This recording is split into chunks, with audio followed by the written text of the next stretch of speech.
it's a mistake. It's If I knew it was a mistake, I wouldn't have done it in the first place. I have been given feedback that I need to communicate more clearly. Sometimes people will ask me a question and I have multiple answers to give, and then they tell me, "You're not answering the question." So the feedback I've received is my answers are not clear. But in the same way, I can say your questions are not clear. There's two ways to look at Look it. at Yeah. it. Now, I got the same feedback from the client, and it's more nuanced. I won't The get it. client also said that your answers are not clear. No, basically, it's a big renovation project. So there's a lot of information to give her. I try to be transparent with her, but at the end of the day, I know she's busy with a million things. So when she came to me, she said, "I don't have time for all the information you're giving me. Although I appreciate you being transparent, I am stuck with 10,000 things in my mind. Just give me a structure and a way Summarize forward." it. And Yeah. yeah. And I'm thinking, it made me feel very stupid. And I'm like, why didn't I think about it before? But on the other hand, when I was giving her the information, I was just trying to do the right thing as well. So I feel like constantly I am the one who is been told that you need to change your personality, or you need to change how you communicate, or you need to do this, you need to do that. But the people that I'm dealing with, may it be the client, or may it be my colleagues, or may it be, But it may they, also be a genuine feedback, right? it is genuine feedback which I'll always take on. But when I try to work on that feedback, I'm also I think if you as a person are willing to work on feedback, the people giving the feedback also need to be perfect. Yeah. If you are leading by example, then I'm willing to follow that as an example. But if you are not leading by example, Yeah. and you are equally imperfect, Yeah. don't expect me to be the only person to change, because now when I look at it on a bigger Broad. picture, Yeah. I feel like I am asked to change my communication style, change my, broken. Incompetent in one There's way. something wrong with me. Mm. And everything about me is wrong. That is the reason this is happening, that is happening, whatever. Versus that is not the reality. And I think that bothers me a lot. Maybe they have a genuine feedback. Yes, the extent they are doing it to that may be changing you as a person, but there are business requirements. And the thing that Tunja bola that, I over explain, I understand that because I also have worked in call centers or sales background or anything, any role like that. It needs the explanation to be in a simple line Hmm. because they are very busy, first of all, and they want comfort and easiness everywhere. So they want like everything to be encapsulated into Yeah, a but do very. you but do you understand that if she shows up with only one idea or maybe only one way to do a certain thing, she has more opportunities to reject that rather than if she comes up with five or six options and then she shows her, okay, I have this and this or this, you have five or six options ready. It's more like there's more choices, right? So they get the they get to choose then what is better or something like that. Five, Is six it about options. options? I don't think it's about ideas as much as about communicating about problems, because the industry that I am in, we are constantly trying to fix problems. And when you take something up to whoever, management or colleague, um, the question would be, what is the problem? Why did this happen? Now, the why is big because there are so many reasons why that has happened. And for you to give a proper justification for why that has happened, you have to give a backstory. The problem is when you don't give a backstory and you just give the problem, your fear internally is that you'll be blamed for the problem. But I keep saying this, if a mistake has happened, it's not, it's a mistake. It's If I knew it was a mistake, I wouldn't have done it in the first place. Like a business requirement may be different depending on the role. Some business need you to be very quick and very simple when you're uh, catering to the customer's needs, and some don't. But what you're saying sounds extreme sometimes because it is changing you as a person. It's changing your character. It's changing how you behave or how you approach to the problem. And it's not just one time, it is something that I have to constantly keep doing. So at the end of the day, I can keep doing as much self analyzing and coaching and trying to change myself. But then, where is me as a person who existed before all of this? She also was speaking to me that day, and she also told me that I'm losing myself as a person because of this job, right?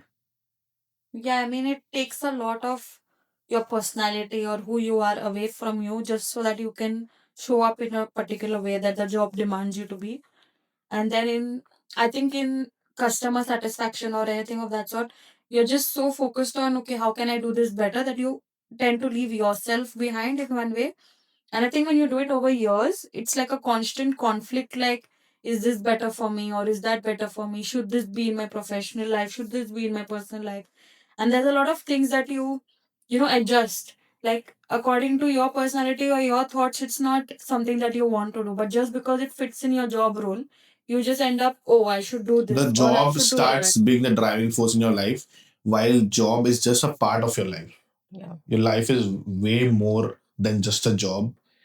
Your identity is way more just a job. Job mein you're acting and you're made to behave as per the manager, as per the business requirement. Yeah. Outside the job, you are a different person. So what I feel, it should be a switch on and switch off wala mode. I'm very jealous of people who can compartmentalize. Yes, that's a skill. That's That's a a skill. skill. People who can go into their workplace and make it transactional. They will give the service that they are being paid for. Paid for, yeah. Versus that's not how I can function no matter how much ever I try. I always end up giving 200%, Mm. no matter how much I try to balance out. And if there's something that's bothering me at work or there's someone who's come at me at work, I will always take it back with me after I leave that You're door. taking so that means you're taking it personally. Yeah, but how can I not take it personally when I'm spending 90% of my time at work? Yeah. It's not black and white. Yeah. There are some gray areas because you spend majority of your time of your day Yeah. at that workspace Yeah. with that family. Yes. It's a Yeah. family. You And I spend think, more time at work. yeah, then Yes. you actually Spend Spend spend with your with your real family. family. Yes. Sorry, you were saying. And I'm saying it's like it's not, like, how do I say? There are different people that you meet, and then everyone has this different requirement. Like you said, different Mm. clients. So you just have to show up differently always, and then sometimes that takes a lot from you because maybe that's not who you are as a person, or maybe that's not what you want to give. But just because your job demands it and you need to stay in the job and all of that, you just, okay, I should just adjust and just stay and just, kind of settle in just so you can get the job done or stay in the role just to make people happy in one way. What has worked for me, I don't know, it may work for you or not. Compartment क्या है वो? Compartmentalization. Sorry, it didn't work for me while pronouncing it. Similar to that, you practice that compartmentalization in your real life.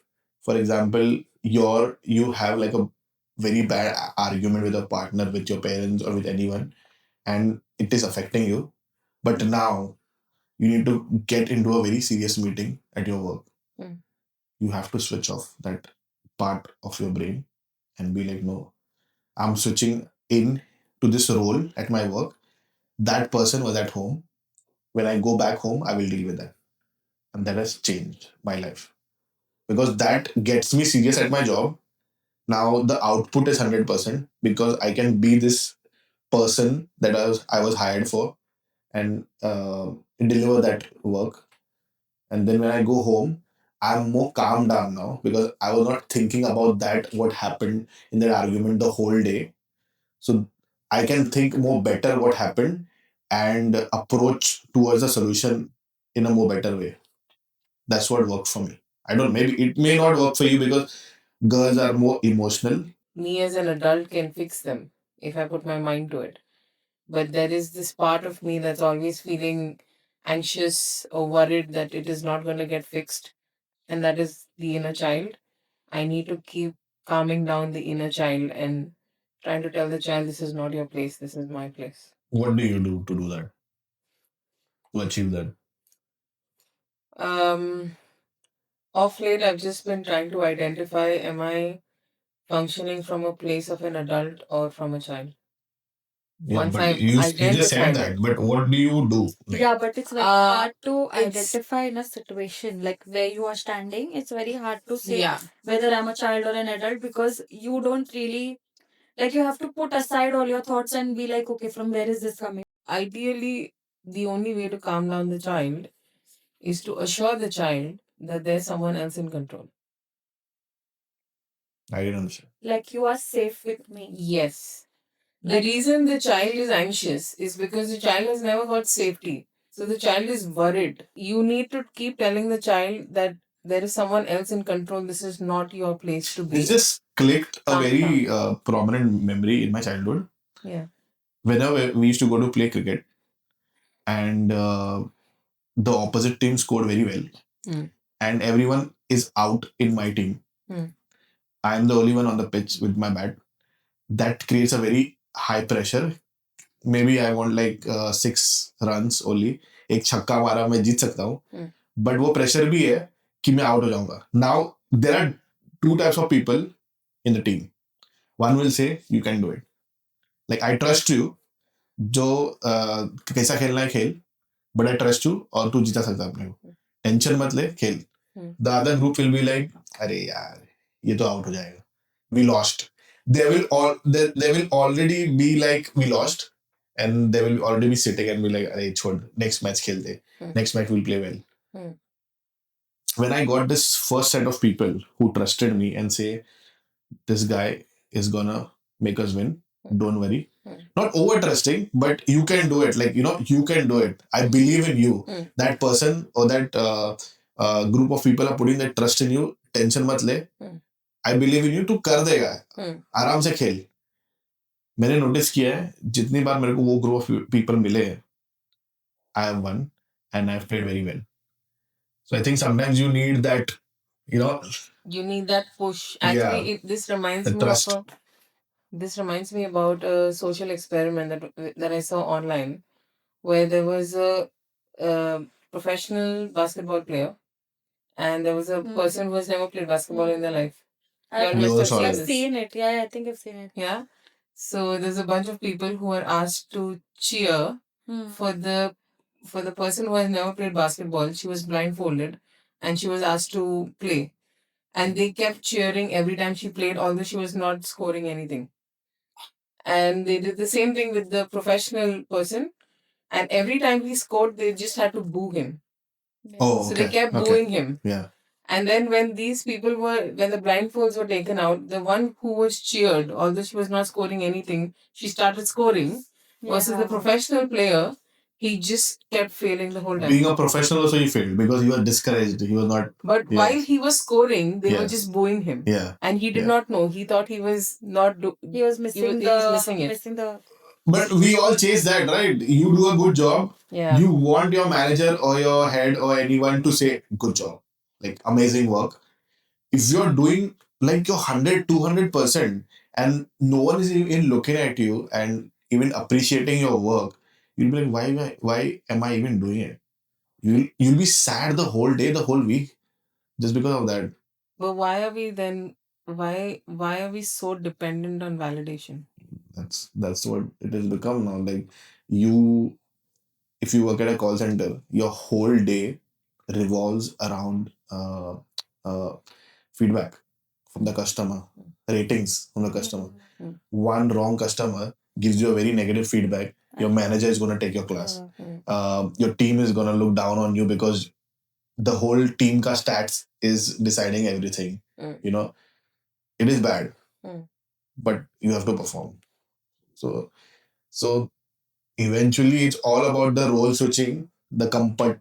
क्या है वो फिर से कंपार्ट जो भी कंपार्टमेंट बना रहा है, it's all about that. It's about switching your roles in life, Yeah. because as a person you play multiple roles. Hmm. But then the same question comes: Are we even being true to ourselves, or we are just fooling ourselves that we are this person or we are that person? Where did that come from? Episode 2. I was going to say, I was like, God!